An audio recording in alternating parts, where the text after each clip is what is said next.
안녕하세요, 방배입니다. 지난 시간에는 집값 상승의 원인을 수요 측면에서, 즉 집값 상승의 원인이 실수요인지 또는 가수요인지에 대해서 살펴보았습니다. 자, 우리에게 양쪽 팔이 달린 저울이 있습니다. 한쪽 팔에는 수요라는 추가 매달려 있고 다른 쪽 팔에는 공급이라는 추가 매달려 있습니다. 지난 시간에 수요 측면에서 집값 상승의 원인을 다뤘다면 이번 시간에는 공급 측면에서 집값 상승의 원인을 다뤄보고자 합니다. 즉 공급이 실제로 모자라서 집값이 오른 건지, 아니면 공급이 이미 충분함에도 불구하고 다른 원인에 의해서 집값이 올랐는지 여러 가지 요인들을 살펴보기로 하겠습니다. 우선 공급이라 하면 아파트 분양이나 입주 같은 거를 직접적으로 제일 먼저 떠올릴 수가 있겠죠. 그런데 그 아파트 분양 또는 입주 실적이라는 게 앞으로 계속 감소할 것으로 예상이 되고 있고, 2021년경, 즉 지금으로부터 약 2년 후입니다. 그때쯤 가면 거의 제로에 가깝게 떨어질 것으로 예측되고 있습니다. 네, 정확하게 2년 후에는 서울 시내 아파트 공급이 거의 제로에 가깝게 떨어집니다. 시장에 항상 신규 상품이 공급이 돼야 되는데 공급이 없는 거예요. 마트에 갔는데 살 물건이 없어요. 재고가 입고가 안 돼가지고 신상이 안 나옵니다. 그 이유는 다음과 같습니다. 서울 시내에는 현실적으로 신규 아파트를 지을 수 있는 부지가 없고, 따라서 신규 아파트 공급은 오직 재개발 또는 재건축으로밖에 이루어질 수가 없는데, 서울시가 이걸 계속 행정 권한을 남용해서 지연시키거나 또는 심지어는 무산시키거나 또는 사업성을 악화시켜 재개발 또는 재건축의 진행을 못하게 막고 있습니다. 그래서 공급이 안 되고 있는 겁니다. 지금 신규 입주하고 있는 아파트들은 대부분 전 정부 말기에 승인이 났던 재건축 또는 재개발 단지들입니다. 그 이후에는 모두 올스탑 상태예요. 이거 아주 심각한 문제입니다. 공급을 얘기를 하는데 공급 자체가 없어요. 이런 언뜻 봐서는 좀 이해하기 힘든 공급 절벽 정책을 현 정부와 서울시장이 계속 밀고 나가는 데는 또 그 나름의 논리가 있기는 합니다. 즉 재건축 또는 재개발을 하면 집값이 폭등을 하고 결국 그 동네에 살던 원주민들 또는 세입자들이 다른 곳으로 쫓겨나야만 한다, 삶의 터전을 잃게 된다, 뭐 이런 논리가 되겠습니다. 이에 대해서는 좀 더 상세히 다음 편 방송에서 저희가 다시 다뤄보기로 하고요. 우선은 공급 측면에만 좀 집중해 보도록 하겠습니다. 자, 그럼 현 정부의 정책이 계속될 경우 2021년경 공급 절벽이 거의 확실시되는 상황에서 신규 공급은 없고, 그렇다면 기존 아파트 보유자들이 집을 내놔야 하는 수밖에 없는데요. 그러려면은 기존 아파트 보유자들이 자신의 아파트 물건을 일반 매매 시장에 많이 내놔야 되는데, 그러기에는 양도세 같은 거래세가 많이 올랐죠.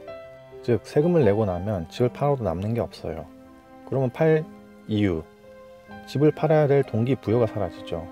모든 경제적 행위에는 이윤이라는 게 따라야지 아무런 보상이 없는 행위를 하는 바보는 이 세상에 존재하지를 않습니다. 따라서 그 물건들은 어디로 가느냐?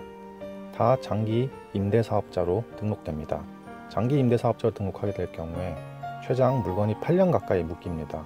즉 부동산 세금 증가가 아니었으면 정상적인 매매 시장에 나왔을 물건이 모두 임대사업자 물건으로 매매가 잠겨버린 겁니다. 상식적으로 부동산 거래세를 올렸는데 부동산 거래가 활성화되기를 기대한다는 것 자체가 말이 안 되죠. 자, 그럼 거래세가 아닌 보유세에 대해서 한번 살펴보도록 하겠습니다. 보통 보유세라 함은 재산세, 토지세나 또는 연말에 내는 종부세 같은 걸 말합니다. 단순히 집을 갖고 있기만 하고 아무것도 안 했음에도 불구하고 자산 보유하고 있다는 이유 하나만으로 나오는 세금을 말합니다. 현 정부는 부동산 보유세를 지속적으로 인상을 하고 있죠. 보유세 인상을 찬성한 측의 논리는 이러합니다. 부동산 이익이 투기로 인해서 얻어진 것이고 이 초과이익을 사회적으로 환수를 해야 정의가 실현된다, 경제 정의가 실현된다, 이런 얘기입니다. 역시나 언뜻 듣기에는 그럴싸하게 들릴지 모르겠지만 경제 원리에 정면으로 반하는 얘기입니다. 이 얘기를 하기에 앞서서 먼저 가장 기초적인 경제 용어에 대해서 한번 살펴보도록 하겠습니다. 가격이란 비용 플러스 이윤입니다. 네, 비용 더하기 마진, 바로 그겁니다. 즉 공급자가 재화를 생산하기 위해 들인 비용에 자신의 이윤을 덧붙여서 시장 가격으로 팔기 위해 내놓는 겁니다. 비용에는 임대료, 인건비 또는 그 재료의 원가 같은 게 포함될 거고요. 행정비용, 기회비용, 시간비용, 세금 같은 것도 모두 다 비용입니다. 정부가 행정 절차를 지연시켜서 그 사업을 추진하는 측의 금융 비용이 계속 올라간다든지 지연되는 만큼 계속 이자를 내야 되겠죠. 이거 다 비용입니다. 또는 세금을 올려서 세금 비용이 자꾸 올라간다든지 이런 게 다 비용의 원가에 포함되는 겁니다. 따라서 세금은 곧 비용입니다. 보유세를 늘리는 것은 주거 비용을 항구적으로 늘리는 것을 의미하고 이에 비용 증가에 따른 가격 상승이 뒤따라 나타나게 됩니다. 따라서 세금을 올린다고 집값이 안정화되고 초과 이윤이 사회적으로 환수되는 일은 발생하지 않습니다. 조세를 올릴 경우 거래량은 줄고 가격은 올라간다. 이건 경제학 원론에 나와 있는 얘기입니다. 네, 이건 원론입니다. 무슨 설이 아니고요. 어떤 사람의 일방적인 주장이 담긴 설이 아니고 수많은 역사와 경우의 수를 거쳐서 확립된 원론입니다. 이건 반드시 생기는 일입니다.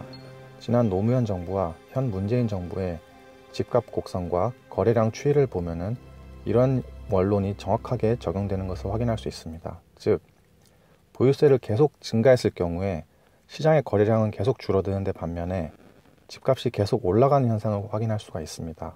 결과적으로는 보유세 인상을 주장하는 측의 논리와는 정반대의 현상이 시장에서 나타나게 되고 가격 불평등을 더욱더 심화하는 요소로 작용하게 될 것입니다. 그럼에도 불구하고 불로소득을 환수할 수 있고 세 증가에 부담을 느낀 집주인들이 매물을 많이 내놓지 않겠느냐 라는 반론이 있을 수 있습니다. 이건 정말 단순하다 못해 생각이 없는 거죠. 집을 팔면 거래세, 즉 양도세가 발생합니다. 그럼 집주인은 집을 팔 때 내야 되는 양도세와 집을 갖고 있을 때 내야 하는 보유세 중 어느 쪽이 더 큰 손해인지를 판단을 할 것이고 당연히 손해가 적은 쪽으로 행동을 하게 됩니다. 그럼 거래세와 보유세 중 어느 게 더 크죠? 당연히 양도세가 훨씬 큽니다. 그러니 도저히 집을 내놓을 수가 없죠. 딱 한 번만 더 생각을 해보면 이게 도저히 상식적으로 타당하지가 않은 얘기인데 그거를 안 해요. 그럼 보유세를 더 늘리면 되지 않느냐? 보유세를 무한정 늘릴 수 있을까요? 만약 보유세를 계속 늘려서 거래세를 초과할 정도로 더 비싸게 매긴다고 칩시다. 그럼 어떤 일이 생기게 되냐면 그 집에 한 4, 5년만 살아도 어지간한 집은 집값에 해당하는 만큼의 보유세가 나오게 됩니다. 이건 사실상의 재산 몰수에 해당하죠. 이런 걸 사회주의 혁명이라고 하는 겁니다. 당연히 위헌입니다. 그래서 보유세를 늘려도 공급은 늘지 않고 가격만 더 자극되는 효과가 나타나게 됩니다. 지난 시간에 저는 우리나라 주택 보급률이 100%를 바라보고 있지만 우리가 실제로 들어가서 살고 싶은 집, 즉 유효 주택 수가 모자란다고 말씀드린 바가 있습니다. 이 유효 주택 수가 모자란다는 논리는 사람들이 모두 신축 아파트를 원한다는 전제하에 성립하는 거니까 사람들이 신축을 원하지 않는다고 생각한다면 이런 논쟁은 평행선을 달릴 가능성이 높습니다.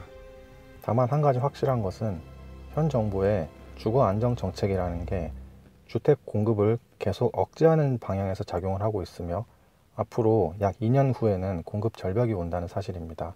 따라서 우리에게 공급이 충분한지 충분하지 않은지 여부에 관계없이 신규 주택 공급은 2년 후에 절벽을 맞이하게 됩니다. 이상입니다. 방배입니다.